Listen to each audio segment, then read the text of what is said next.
Près de 3 millions de dollars. C'est le montant que les centres de services scolaires de la région dépensent en moyenne chaque année en assurance salaire pour leurs enseignants, et ce depuis la rentrée scolaire 2017-2018.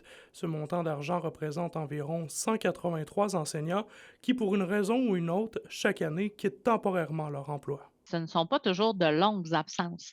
Donc, il y a différentes situations qui fait qu'un enseignant peut s'absenter 10 jours, 12 jours, un mois, revenir au travail et ensuite tout va bien. Donc, bien sûr, on a des cas un petit peu plus critiques. Par exemple, si une personne a un diagnostic de cancer, des choses comme ça, bien, effectivement, ça va probablement aller de 6 mois à 24 mois au niveau de l'assurance salaire. Et c'est ça, des fois, qui fait augmenter le coût, bien sûr, de ce que ça représente, là. Le montant, d'assurance salaire, ça comprend, au niveau de la santé psychologique, ça comprend aussi, des absences pour blessures physiques, des absences pour chirurgie, pour oncologie, et tout ça là, cardiovasculaire également. Donc c'est des absences de toutes sortes, de court, moyen, long terme également. L'épuisement du corps enseignant, c'est l'un des facteurs de l'assurance salaire sur lequel les centres de services scolaires ont un certain contrôle. On est davantage,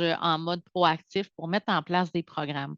Donc, bien sûr, on a un programme d'aide aux employés qui n'est pas infaillible, mais qui répond quand même à plusieurs besoins. Puis, on a procédé à un élargissement de ce programme-là, donc à une meilleure accessibilité.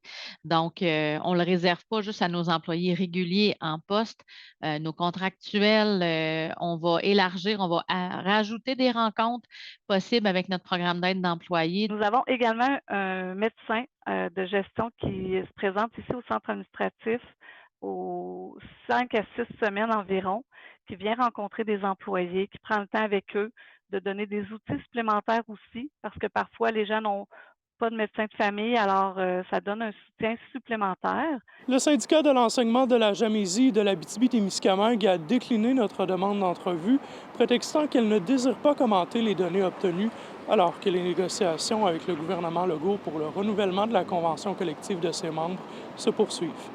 André Auder, NC Nouvelles, Rwanda.